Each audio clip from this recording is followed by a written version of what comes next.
Ladies and gentlemen, welcome to another content patch roundup of the E3 media briefings, and today we'll be sharing a few thoughts and rounding up what exactly happened during the Xbox media briefing, which happened in a rather large green room. Really, there are only two things conspicuous by their absence. One, a copious amount of Mountain Dew, and the second, Kinect, which was nowhere to be bloody well seen. It seems like not only have they taken it off the SKU for release in the stores, but they've also got rid of it from all of the media briefing as well. There's actually very little mention of the Kinect anywhere in this entire bloody thing. They did say it will be all about the games, which has something of an undertone saying, well, Kinect's not very good for those, so I suppose we'll just hope that you forget that it exists. Ooh, that has got a sting, especially considering the amount of R&D that went into that thing, so I do wonder what their strategy for Kinect is going to be. Whatever the case, that strategy was not revealed at E3 whatsoever, and we did have a conference that was, in fact, very focused on games, more so than Sony's, and they showed quite a bit. Question is, what did they show? Well, they started off with a fairly lengthy gameplay segment of Call of Duty Advanced Warfare, which accompanied the announcement that we've heard time and time again from them now that all of the DLC will head to Xbox first, which was met by cheers from people in the crowd, which one assumes have to be Microsoft employees, because no journalist in their right mind should be applauding that. The segregation of DLC and the idea of timed exclusives is merely an annoyance. It is unfortunate that it has to be a business reality at the moment during the tit-for-tat console war that will hopefully settle down over the next few years. But as it stands, all that those really lead to are a bunch of disenfranchised gamers that are being punished for their decision not to buy all the consoles, which I certainly right now do not blame them for. Whatever the case, the Call of Duty gameplay certainly didn't really excite me all that much. I like the setting, don't get me wrong, but that is no guarantee of a good game. Of course, during Call of Duty Ghosts, we saw a supposedly good setting as well, and was it? Maybe, but was the game any good? No. So setting is certainly no guarantee of that whatsoever. My hope is, of course, that since this is Sledgehammer's first real solo effort, that they would try and push the boat out and really make a mark for themselves. I think that's the thing that Treyarch started to do. They came out of the shadow of Infinity Ward and ended up being a better studio than them. I'm certainly hoping that Sledgehammer can do the same thing. The single player didn't demonstrate anything close to that. It was mostly scripted sections, even showing off the boosters, which I've got to say, made my heart flutter slightly as a fan of Tribes and anything that happens to have jetpacks in it and isn't terrible. But unfortunately, that area also looked extremely scripted, so I find it very unlikely that before he's finished giving you the instructional information on this equipment that you've no doubt already been trained to use, you probably wouldn't be able to do a damn thing with it, and probably not outside of scripted parts of the levels. It's kind of the same with the magnetic climbing gear they talked about. That's not going to give you that kind of freedom. It is going to be used in scripted sections and maybe the occasional area where you have a couple of options. You're not going to be wandering around an open world, so far, it doesn't really show anything particularly interesting. It really tried to shove the horrors of war thing down your throat yet again, as Call of Duty has done a million times already and has become ridiculously passé. I mean, if you want to talk about desensitization, then you need only look at Call of Duty, because that's a game that's desensitized us to warfare in a huge way, because it's made the whole thing into some giant Hollywood clown show.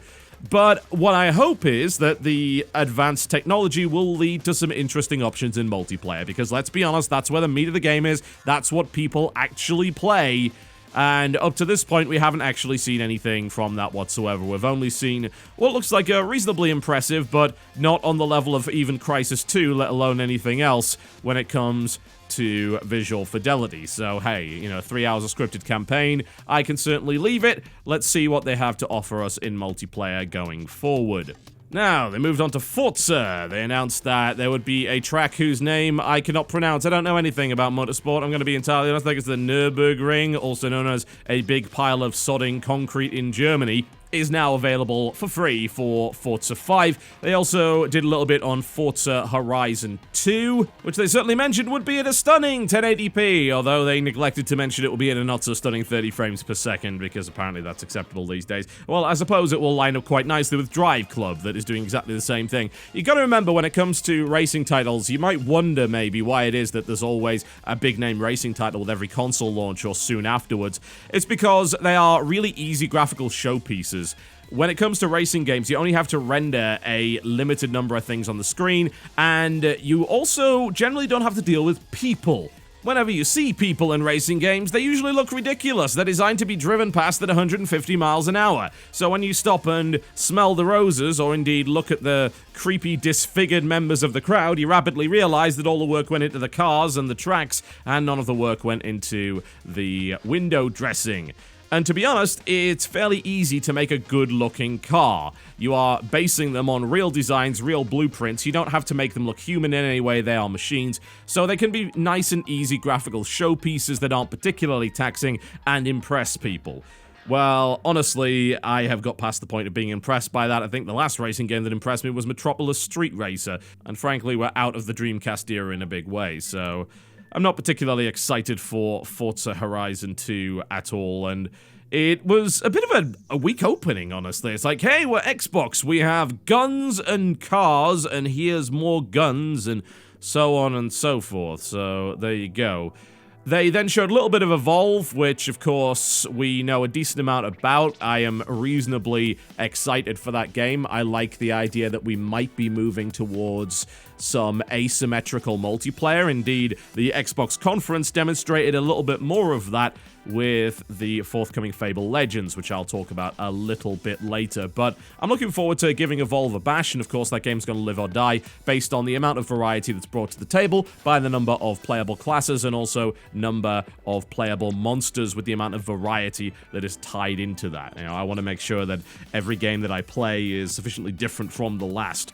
But I'm glad that companies have finally started to wise up to the idea that it's actually okay to have one player have a different set of abilities and maybe even a different power level to the others, and that can actually generate some very compelling, interesting, and dynamic gameplay. It seems up to this point that most companies outside the occasional example, such as Planet Moon and their excellent giant Citizen Kabuto title, has shied away from not giving the same toys to everybody, because apparently they think that people will be upset by that. Well, I certainly disagree, and I'm hoping that Evolve will be very good indeed.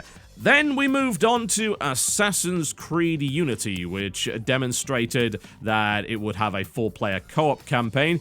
I talked quite a bit about this, and indeed there's been some controversy surrounding the fact that you cannot play as a female character in the co-op. The excuses that have been given by various people have been as amusing as they have been ridiculous. We had Ubisoft claiming that it would cost too much money to do, which I guess makes sense, considering it also cost them too much money to make separate co-op characters. Apparently you are playing a clone of the main character, and everyone sees the main character if they happen to be playing as him. You what? Couldn't even be bothered to come up with 3 other assassins, really? Well, I guess that's an excuse, but we didn't see anything in the gameplay, frankly, that made the co-op look attractive. So perhaps that's something that will be shown in the Ubisoft conference, and I'll get around to that. But what they demonstrated in the Xbox conference certainly did not look all that compelling. It didn't really seem like the co-op characters were necessary to the infiltration. In fact, it looked like a single person could have run in there and slaughtered everyone without too much of a problem whatsoever. But we will have a look at the footage in the Ubisoft conference and see if we can analyze that just a little bit further. But once again, it's not really an exclusive, so it's not that relevant to the Xbox One. Of course, neither was the follow-up title in the form of Dragon Age Inquisition, which is going to have yet more console-first DLC. So if you weren't already sick of the way that BioWare handles its DLC, don't worry, especially if you happen to be a PC gamer, you will be suffering yet more bollocks. At least perhaps they've learned their lesson about having a DLC vendor in your party's campsite. Although, who knows, maybe not. Again, more in-depth stuff on this will most likely be part of the EA conference video, so won't be talking a huge amount about that. Moving on, we actually did get an exclusive for the Xbox One, and that is Sunset Overdrive, which continues to look fun, enjoyable, and colorful, although certainly not as revolutionary as it seems to believe it is. Although, I got a vibe from the trailer that they really weren't taking themselves too seriously, which I definitely dig, especially after the first, 20 or so minutes of the conference where, look at how many cars and guns we've got! Yeah, let's take things seriously. But it's looking alright. It certainly is looking alright. Can't imagine the motion's gonna feel too good. It's supposed to be a fast-paced shooter, but it runs at 30 frames per second. Let me guess, you're gonna come and complain. Hey, he's talking about frame rate again! Mom! Yes, I'm talking about frame rate. It's a PC channel. What the hell do you expect? Whatever the case, my enthusiasm for that was dampened significantly by learning that it would be running at 30. That seems fairly ridiculous. Definitely a disappointment. What I'm looking to try and figure out when it comes to Sunset Overdrive is what the game actually has beyond sliding around and shooting things with comical weapons. As it stands, that's pretty much all we've seen from Sunset Overdrive up to this point. I'm looking for the substance. Every time we see footage of this game, we're looking into some big scripted mission, but if you're gonna play the open world card, then I want to know what the side activities are. I want to know what I can do in the meantime. Does your theme park have any other rides in it? That could be a really big concern, because as much as I love shooting things, I do tend to need a bit of context for it unless it's extremely fun. And grinding around the town, shooting a bunch of stuff, is not going to really work for me unless I have an objective that I'm currently pursuing. And they've been kind of curiously silent about that outside of collecting and crafting things called amps to improve your weapons. They also talked a little bit about an 8-player multiplayer mode called Chaos Squad, which is a bunch of different game types that are voted on, followed by something called Night Defense, which is a sort of garden warfare or any of the other horde-based wave defense sort of game types with a few traps thrown in there for good measure. And they're going for the competitive co-op kind of thing in terms of score attack, but the inability to team kill and so on and so forth. They don't really seem to have anything involving PvP at the moment. Whatever the case, it could be really good, but I'm just waiting to see the substance. I want to know what's going to keep me playing this for 15 or to 20 hours, and the co-op mode probably isn't, because those wave-based co-op defense things get really dull, really repetitive, really bloody quickly. Now, moving on, they announced Super Ultra Dead Rising 3 Arcade Remix Hyper Edition EX Plus Alpha, which is an add-on for Dead Rising 3, which one imagines is designed to respond to the criticism the game was initially given, based on the fact they took all the bloody color out of the world and replaced it with brown. Now they have put Street Fighter characters, Hadoukens, and references to Final Fight, and reminders that there will never be another Power Stone game into it, which has made me both miserable and reasonably interested. Now, more importantly, I think for PC gamers, is the fact that Dead Rising 3 has also now been announced for PC. The downside, Capcom has said that it's designed to run at 30 frames per second, and while they will give you the ability to unlock the frame rate, they make no guarantees that it won't break the whole sodding thing. We just don't know what's gonna happen, they said. This was during a live stream from E3. That was a quote from producer John Earhart. We don't know what's gonna happen. We're not going to stop you from uncapping the frame rate, but we can't guarantee the experience. You might see some weird stuff with physics, some weird stuff with zombies, but if you want to mess with it and see what you can do, we'll totally let you do that. I really don't believe you're losing anything by playing at 30 frames per second. This reminds me, of course, very much of what happened with Need for Speed Rivals when we uncapped the frame rate and the whole sodding thing broke. Now, of course, you could make the argument that this thing was designed for 30 frames per second, so it's reasonable that a port over to the PC would also be designed for the same thing, and you could argue that console parity and getting the same kind of experience that we get on a console is decent, you know, it's a baseline. But frankly, no! I'm not okay with that, and no one else should be either. We pushed and pushed to get Dark Souls on PC. It ended up having similar problems. Eventually it was modded, so it mostly works at 60 frames, although not entirely. And the sequel was brought out and it ran perfectly fine at 60, whereas its console variants ran at 30. And there are so many examples of multi-platform titles that run just fine at 60 or above on PC and run at 30 on console, and they don't seem to have weird physics problems. Again, I don't know how this was coded. I am not going to even pretend to understand that. All I can say is I hope the problems with it are minor, but if they're expecting people to just simply accept that fact and say, oh, well, it was nice that you brought it anyway, then no. If you're going to bring it to PC, bring it over properly. According to someone claiming to be a programmer on the title for NeoGAF, Dead Rising 3 was designed to run at 30 and 60 wasn't even considered in advance. So as a direct result, the engine is pretty much too far gone. So, if you wanted evidence that companies apparently don't give a damn about PC and were very much an afterthought still in 2014, well, there's a good bloody piece of evidence to prove that, isn't it? And it's so incredibly irritating, because let's be frank, Capcom's actually got a bunch of good games on PC. Good ports. Lots of good ports. Some terrible ones, but mostly good ports. And we expect better from a company like that. Here's hoping it doesn't break too badly. I'd love to play the damn thing, but my god, it really was unplayable on Xbox One. More to the point, it didn't even reach 30 FPS most of the time. It was horrible. Ugh, what a disappointing launch title. So hopefully, this will run okay, but there is no guarantee whatsoever. Alright, moving on after that, we can talk a little bit about Fantasia. No, let's not do anything of the sort. Dance Central was actually the only mention of Kinect-specific stuff in any way in the Xbox conference. Which again, as I said, is an interesting move away considering they focused so much last year on what the Kinect could actually do, and this time around they said, yeah, that thing, oh, it's a nice little add-on, isn't it? Yeah, it's very pretty. Yeah, we're not going to mention that. We don't make games for that anymore. Ugh, apparently. Fable Legends. Why? That's what I'm really interested in. Why? It's a really weird one, frankly, because that doesn't sound, smell, taste, or play like Fable really in any way. And in fact, tying it into that universe is a bit of a head-scratcher. Is it a good enough universe to base a spin-off title in? Possibly. Whether it should be Legends? Well, that's maybe a different matter entirely. It's odd, honestly.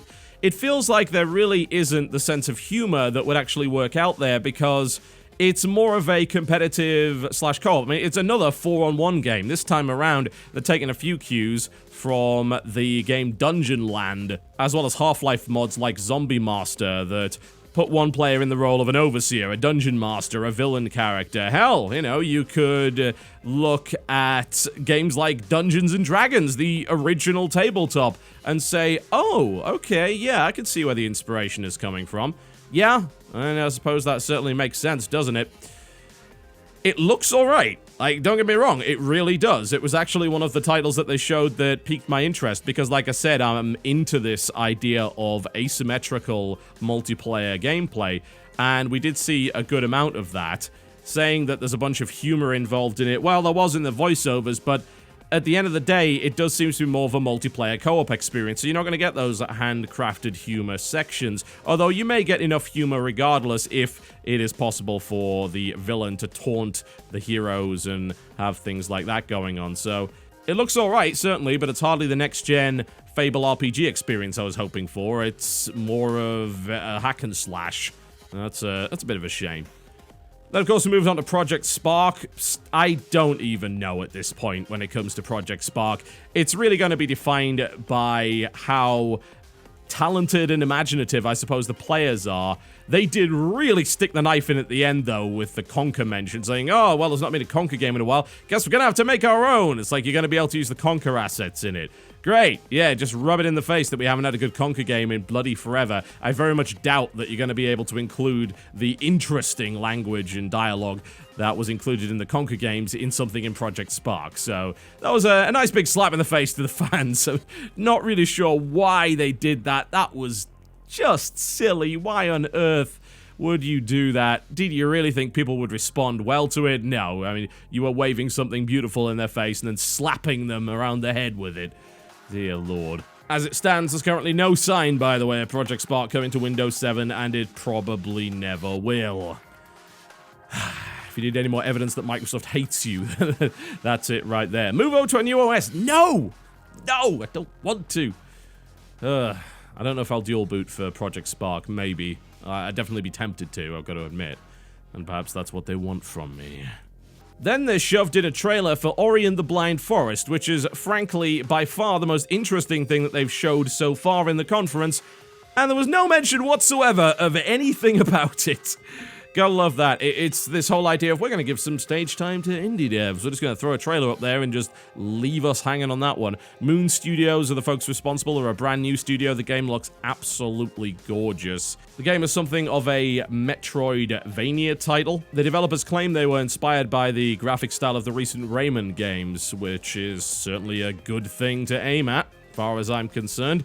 And it's most likely going to be a mixture of combat, precision platforming, and of course puzzle solving, but my god, it does look absolutely gorgeous and, quite frankly, extremely cute and heartwarming, so I hope that that does well. It is coming to PC as well. It should be gracing our machines in the autumn, so keep an eye out for Ori and the Blind Forest, folks. Then we got Halo. Halo. Lots of it. The Master Chief Collection will be coming to Xbox One at the end of the year. It's got Halo 1 through 4. It's all remastered. The original multiplayer is there. The original multiplayer engine is there, which one assumes means that the exploits, which became kind of the cornerstone of the Halo 2 competitive scene, things like Double Shot, will also be available. They also announced cross-game playlists and things like that. A huge amount of content in this, actually. Just absolutely ludicrous. They also announced it would be playing at 1080p 60.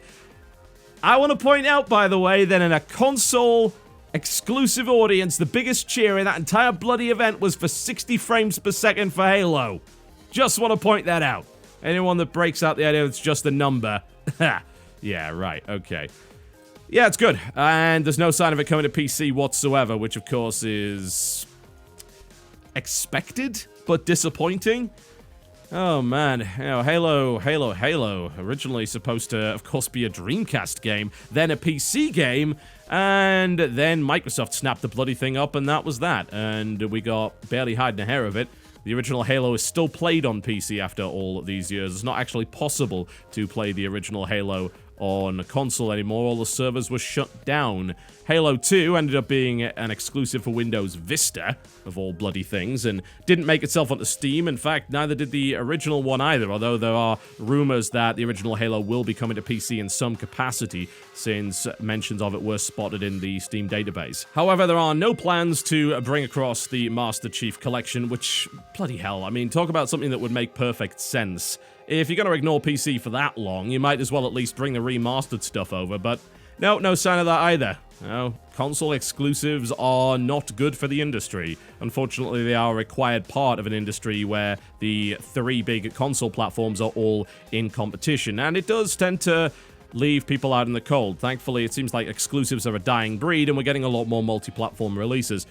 But there you go. If you want to play the remastered version of Halo, I'm afraid you will have to do so on a console. So I'll be avoiding that and hoping that Microsoft sees sense. But at the end of the day, I mean, why would they? You know, for what reason? As weird as it sounds, remastered Halo games are actually potentially a big system seller, and the last thing they want to do is dilute that by giving it to another platform, even if the operating system that is running on that platform happens to be owned by them.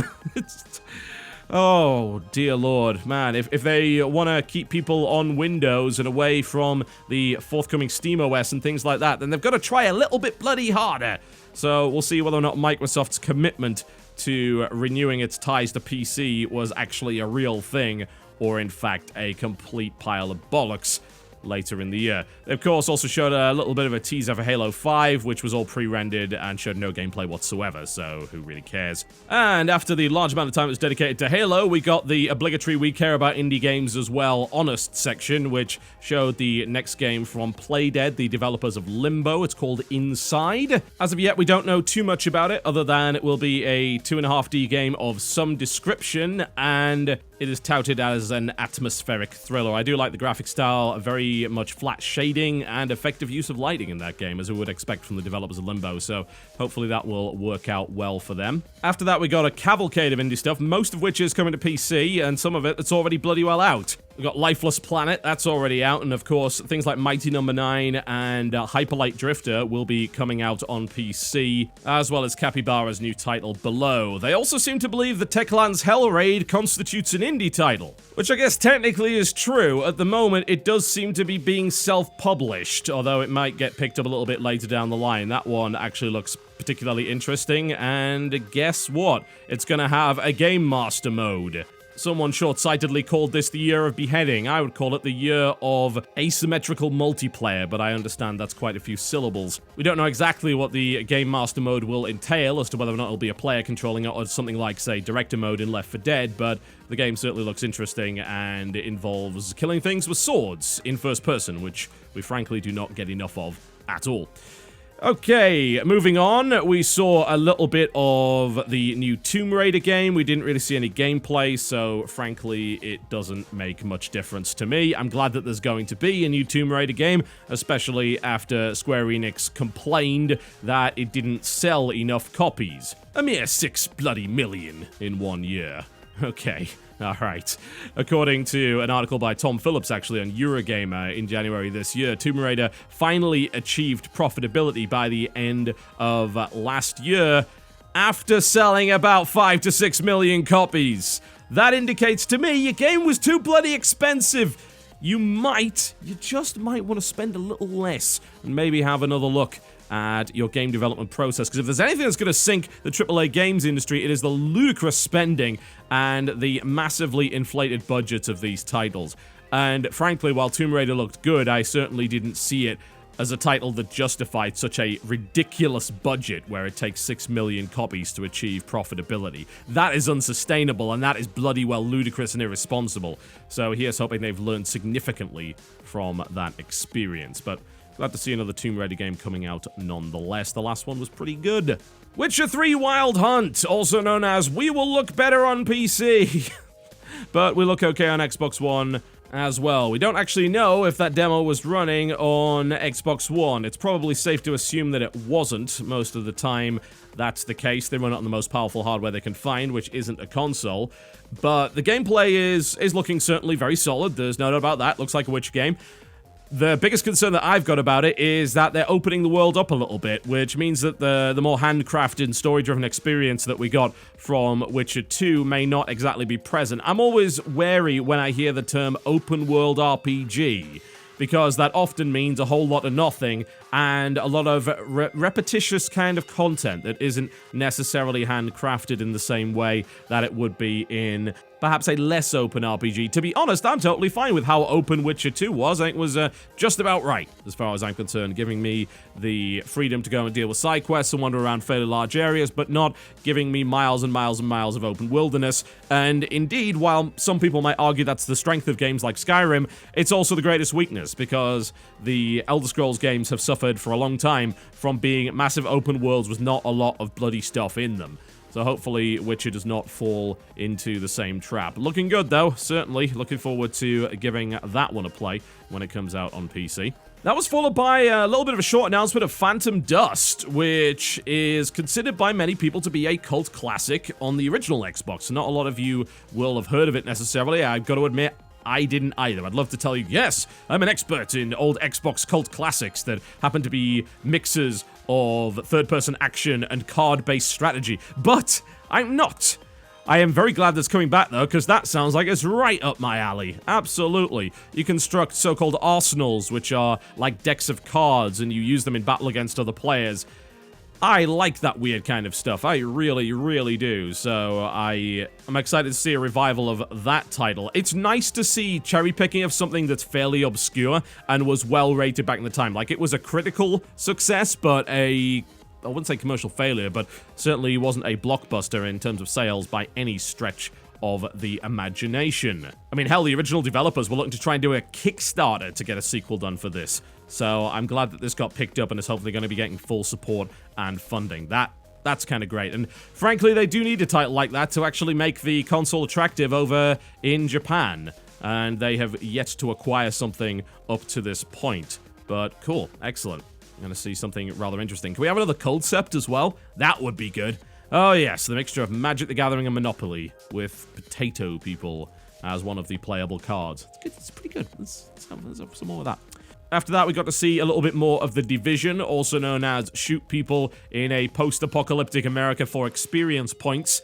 There's a couple of games that do that. One, of course, in the future. It's called Destiny, and the other one goes by the name of The Division. The Division, however, will be coming to PC, whereas Destiny won't be, so that automatically raises my interest in that. And this is another one of Ubisoft's attempts to show co-op, and to try to do so in kind of an organic fashion, although the presentation didn't really manage to do that. We could maybe talk a little bit more about that once we cover the Ubisoft conference. But it looks like a solid enough co-op game with it's got MMO elements in it. I mean, I would hesitate to call it an MMO per se. It's one of those bigger crossover titles that they're starting to do. They're not going full on MMO with this stuff, but there's a lot of drop in, drop out. There's some interaction, but not full interaction. You're not going to have hundreds of players wandering around in the same map. However, it is an always online persistent world. That's a a bit interesting there. And it looks impressive, certainly. The combat looks fine for the most part. But the risk with titles like that is they become too much of an XP grind and don't really have any kind of end goal. And honestly, this whole idea of persistent team-based survival has kind of been tackled a little bit with titles that we're already seeing on PC. I wouldn't necessarily call The Division the same as that. It's more thematically similar than it actually is in terms of its mechanics. But don't get me wrong, I mean, I like the look of it. I would like to play The Division. It looks like something that could be very enjoyable indeed, as long as we're able to get away from the good old-fashioned Ubisoft syndrome. But bear in mind, this is actually brought to you by Massive Entertainment that made the incredible World in Conflict, so they've been quiet for a long time. Here's hoping they can really make something out of this. After that, we got to see something by Platinum. It goes by the name of Scalebound. We don't really know a huge amount about it because the trailer that they showed was pre-rendered. They didn't actually show any gameplay. But of course, those of you worried that Platinum would be stuck under the umbrella of Nintendo for too long needn't worry. I don't really know why you're worrying about that in the first place. They haven't made that many games for the Nintendo platform exclusively as of yet. In fact, only 2. We should remind you that they made Metal Gear Rising: Revengeance in 2013 and Anarchy Reigns in 2012. So it's not like they have run off to Nintendo, but Scalebound, for the moment, would appear to be an Xbox One exclusive, which, I mean, I'll play it. It's Platinum. I will support Platinum until they give me a reason not to, because as of this point, they have not made a bad game yet, and I ideally hope that they will continue to make some really good stuff. And last but by no means least, we have Crackdown returning. And that also means the return of color and really big trucks that drive up buildings and explosions and co-op and the vertical gameplay that allows you to run, jump, and platform your way through an entire futuristic city. Now, we actually did have a sequel to Crackdown. It was called Crackdown 2. Nobody remembers that, do they? No, because it was completely forgettable. It was actually very similar to the first Crackdown. It didn't really add too much to the formula whatsoever, which is a shame, because Crackdown was one of my favorite games on the original Xbox 360. That was a great game. I bought that game just to play Crackdown. Didn't even touch the Halo 3 beta that they were touting as a reason to pick this thing up. No, Crackdown was awesome. It was a really good open world game, great theme, a lot of fun, awesome aesthetic, and it really gave me that kind of Hulk Ultimate Destruction vibe. That and Prototype were probably the 2 games that really did the... I would go as far as to say anti-hero. Obviously, in terms of Prototype, you're definitely anti-hero, but in Crackdown, honestly, you kind of were as well. You were definitely not meting out justice. Not really, but I was excited to see that they will be bringing that one back. That's a game that needed a proper sequel, and hopefully it will mean a really good open world game, thanks to the fact that it is not shackled by the power of the Xbox 360. But it's now shackled by the power of the Xbox One, and that also means no chance of seeing that one on PC. I don't think anyone really expected a Crackdown game to come to PC. It's just a little bit of a shame. Regardless, conclusions on that conference. They really did focus on games a lot. In fact, they saved almost all of the non-game stuff for the pre-show, where they talked about things like the ability to snap achievements and play threes, the absolutely awesome mobile game in a window while watching Netflix. And that's the kind of thing that sounds really, really awesome in terms of utilizing the technology. But barely any mention of Kinect, all games, most of them being multi-platform, admittedly, but not all of them. So, a strong showing overall from Xbox. They certainly didn't blow the mind, I think, with anything. Most of this stuff was to be expected, but at least they're showing that they have a strong lineup going forward, and hopefully that does mean we'll get a few good experiences there, and at least some of them will run at a modern frame rate. And now you can post more angry things about how you don't like me talking about frame rate on my PC channel. Well, go on, get it all out, yell at that TV. That pretty much wraps up the rundown of the Xbox conference. I've got Ubisoft and EA to go, I believe. My name's been TotalBiscuit, thank you very much for watching, and I will see you next time.